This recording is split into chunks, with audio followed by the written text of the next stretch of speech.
नमस्कार दोस्तों, कैसे हैं आप? आशा करता हूँ सभी खुश होंगे, खुशहाल होंगे और हमारे वीडियोस एंजॉय कर रहे हैं। तो कैसा रहा आपका पिछला दिन? उम्मीद करता हूँ आपने हमारे पिछले वीडियो में बहुत सारी ज़रूरी जानकारियाँ प्राप्त की होंगी। इसी कड़ी में मैं आज आपके लिए कुछ नया लेकर आया हूँ, लेकिन सबसे पहले लाइक, सब्सक्राइब और शेयर वाली बात ना भूलना, कर ही दीजिए, अच्छा लगता है। जब आपका प्रोत्साहन हमें मिलता है तो हमारा और प्रोत्साहन बढ़ता है और इसी कड़ी में हम लोग और मेहनत करते हैं और ज़्यादा बेहतर देने की कोशिश करते हैं। तो आज का हमारा विषय रहेगा यति। क्या है यति? हमने बहुत सारी कहानियों में, बहुत सारी फिल्मों में, बहुत सारी डॉक्यूमेंट्रीज में इसका जिक्र देखा है। यति आखिर है क्या? यति का शाब्दिक अर्थ सबसे पहले बताना होगा। यति का शाब्दिक अर्थ है वह जिसने अपनी इंद्रियों पर विजय प्राप्त कर ली हो। यानी यति कोई सन्यासी है? यति कोई बहुत बड़ा त्यागी है? शायद हाँ, शायद नहीं, क्योंकि आज तक तो किसी ने यति को रूबरू होकर देखा नहीं है। एक लोक कथा के मुताबिक हिमालय में बहुत ऊंचाई पर बंदर जैसे दिखने वाले कुछ दैत्यनुमा जीव रहते हैं। इन्हें ही यति या हिममानव कहा जाता है।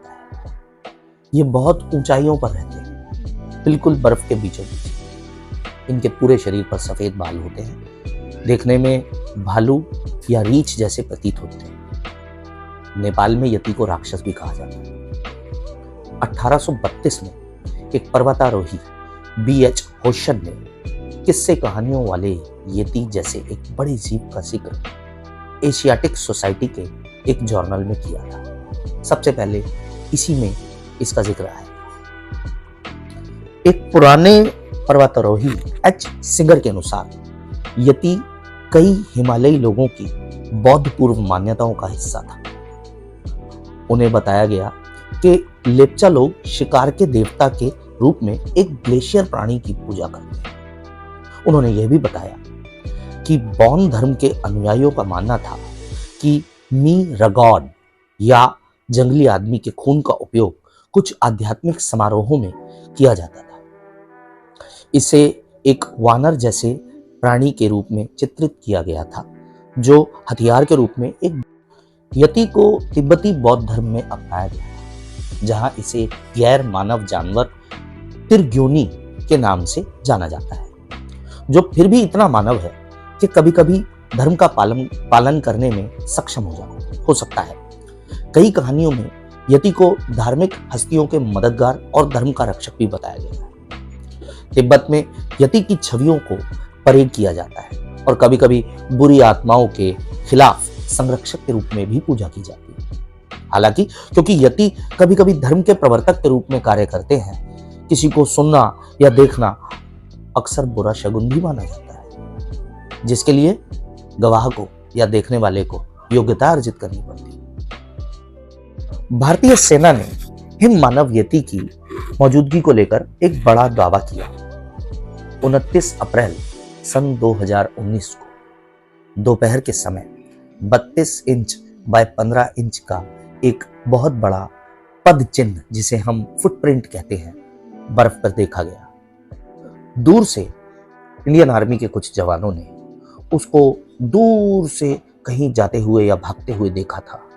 इसका जिक्र उन्होंने बाद में मीडिया के सामने भी किया। शायद आप इसके बारे में आगे और नेटों पे पढ़ सकें या दूसरे किसी माध्यम पे जान सकें। बर्फ पर पैरों के बड़े निशान नजर आ रहे थे। ऐसा कहा जा रहा था कि ये हिममानव यति के ही हो सकते हैं। वैज्ञानिक समुदाय या इंटरनेशनल साइंटिस्ट आमतौर पर सबूतों के अभाव को देखते हुए यति को एक किंवदंती के रूप में महत्व देते हैं। फिर भी ये क्रिप्टोलॉजी के सबसे प्रसिद्ध प्राणियों के बीच में एक है। यति को उत्तरी अमेरिका के बिगफुट की किंवदंती की तरह का ही एक प्रकार माना जाता है, या यूं कहें कि उत्तरी अमेरिका में भी यति के कुछ चिन्ह देखे गए हैं। शायद हाँ, क्योंकि वहां इसे बिगफुट के नाम से जाना जाता है। बिगफुट यानी बड़े पैरों वाला, यानी बड़े पैरों के निशानों वाला। आज तक उसके सिर्फ कुछ बड़े निशान मिले हैं या कुछ छोटे मोटे वीडियोस जो क्लिपिंग के तौर पे रख लिए गए। हालांकि इनकी अब तक सत्यता की पुष्टि नहीं हो पाई है। आज तक ये साबित नहीं हो पाया कि ये हिम मानव किसी प्रकार का कोई जानवर है या कोई भालू है या कोई बड़ा वन मनुष्य है।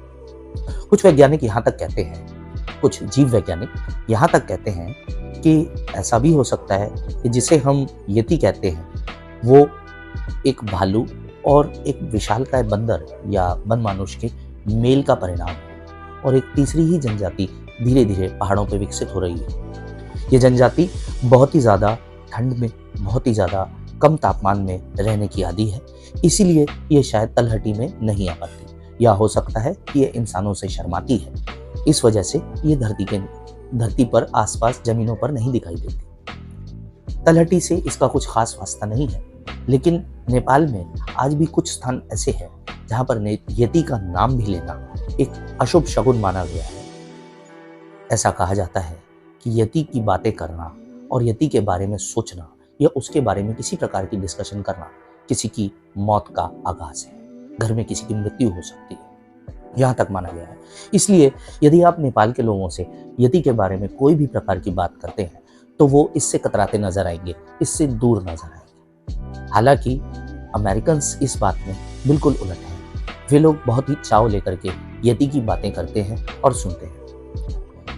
हमारी हिंदू सभ्यताओं की माने तो हिम मानव का जिक्र कुछ ग्रंथों में कहीं कहीं हुआ है कि ये एक सन्यासी भी हो सकते हैं जो हजारों साल से या शायद सैकड़ों साल से हिमालय में तपस्यारत हैं, जिनका रूप कुछ इस प्रकार हो गया है कि उसे देखने पर एक विशालकाय जीव नजर आता है बनस्पत इंसान के। अब ये बात तो सर्वविदित है कि आज से 5000 साल पहले महाभारत काल के अंदर जो कैरेक्टर्स थे या जो भी कुछ लोग थे, उनके कद आज के लोगों के कद के हिसाब से बहुत लंबे चौड़े हुआ करते थे। रावण की मम्मी का भी एक बार जिक्र आया था जिसमें बताया गया कि रावण वॉज लाइक 17 फुट लंबा और 5 फुट चौड़ा।